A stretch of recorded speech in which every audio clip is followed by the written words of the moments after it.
This video contains news and analysis related to a recent terror attack in Kashmir. The content may include sensitive visuals and discussions that could be distressing to some viewers.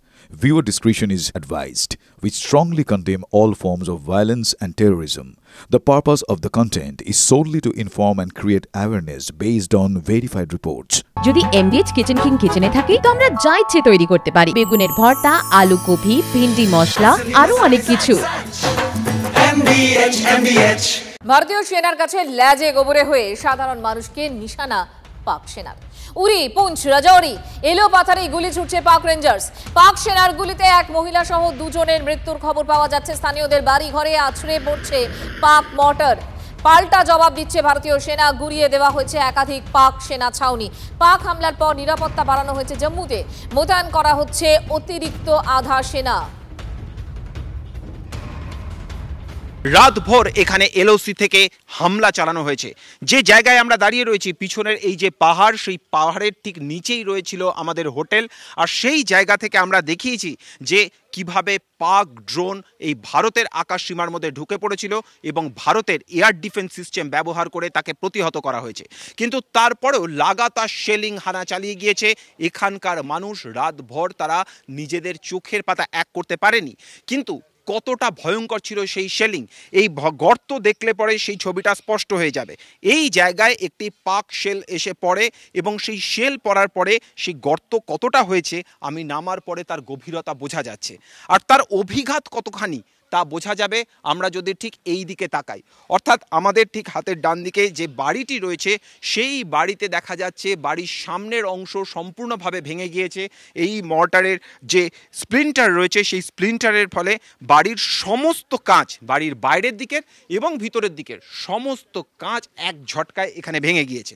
শুধুমাত্র কাঁচ ভাঙা না, তার পাশাপাশি বিভিন্ন জায়গাতে plaster খসে পড়েছে, স্পষ্টভাবে দেখা যাচ্ছে।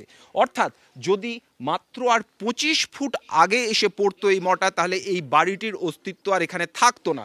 যখন তাদের কাছে সুনির্দিষ্ট কোনো টার্গেট নেই, সেই সময়তে তারা সাধারণ মানুষের ওপরে অর্থাৎ সিভিলিয়ান ক্যাজুয়ালিটি যাতে হয় সেই বিষয়টি তারা নিশ্চিত করার চেষ্টা করছে।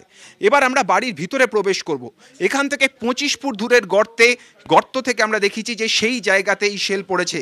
আর তার অভিঘাতে এই বাড়ির সামনের যাবতীয় অংশ অর্থাৎ এই জানলার কাঁচ সম্পূর্ণভাবে ভেঙে গিয়েছে।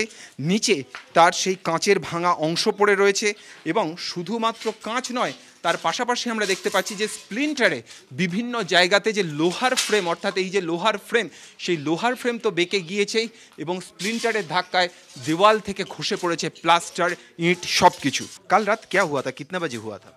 सर 8 बजे के तकरीबन 8 बजे ड्रोन आगे थे। हमने देखने के बाद हमारे को पता चल गया था कि ये माहौल जो है खराब हो रहा है। तो उसके बाद जो बम पड़ने लगे, तो एक तो इधर पार पड़ा। जब इधर पड़ा तो हमारे को पता चल गया कि बम उधर से पाकिस्तानी भेज रहे हैं। तो हम अपनी सेफ्टी के लिए एक कोने में घुस गए। नीचे बम पड़ा, उसके बाद ये बम पड़ा था हमारे घर के आगे, देखो आप भी। जब ये यहाँ पड़ा तो नुकसान तो बहुत हुआ। इतना बड़ा नहीं हुआ सर कभी भी।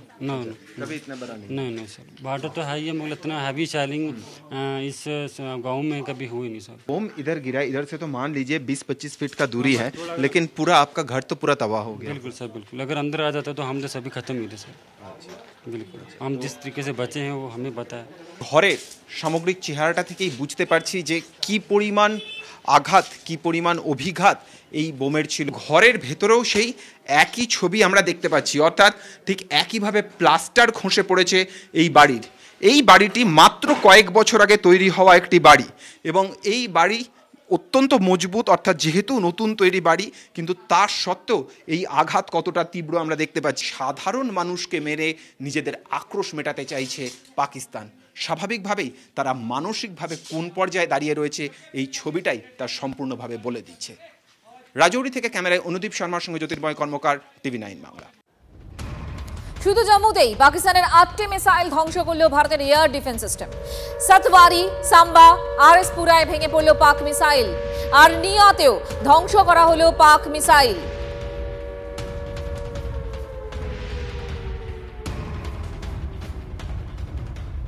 रात को जब 8 बजे तो ऊपर से हमने देखे ड्रोन 3-4 आ गए।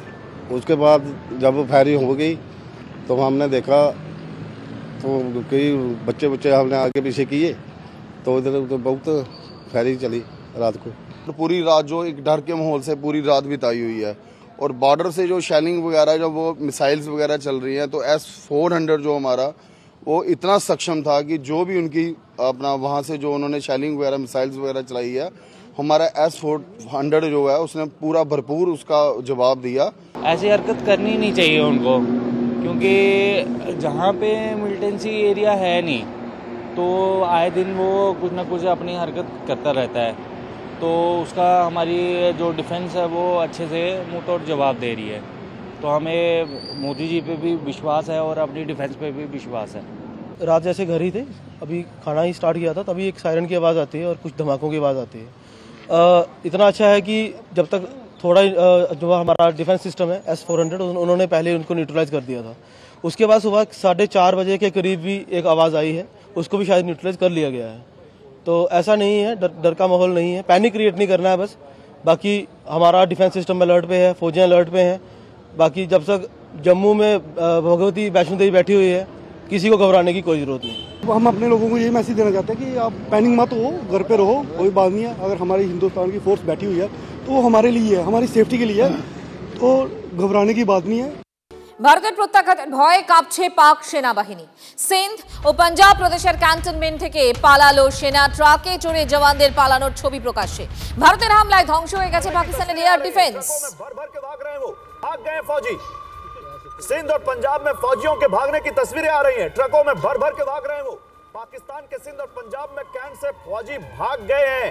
भारत के हमलों के बाद उनमें हड़कंप मचा हुआ है, क्योंकि उनका एयर डिफेंस ध्वस्त कर दिया है, उनका रडार सिस्टम ध्वस्त कर दिया है, उनके पास कोई डिफेंस है नहीं। भारत की मिसाइलें और भारत की ड्रोन। যুদ্ধকালীন পরিস্থিতিতে নতুন নির্দেশিকা স্বরাষ্ট্র মন্ত্রকের। প্রয়োজনীয় সতর্কতামূলক পদক্ষেপে প্রয়োজনে অসামরিক নিরাপত্তা আইনে জরুরি ক্ষমতা প্রয়োগ করা হোক সব রাজ্যের মুখ্য সচিবকে চিঠি স্বরাষ্ট্র মন্ত্রকের। চিঠি পাঠানো হয়েছে কেন্দ্রশাসিত অঞ্চলেও। MDH চানা মশলা, এখন ছোলা হোক বা বরবটি দানা, সাদা চানা হোক বা কালো, সব রান্নাই হবে অসাধারণ।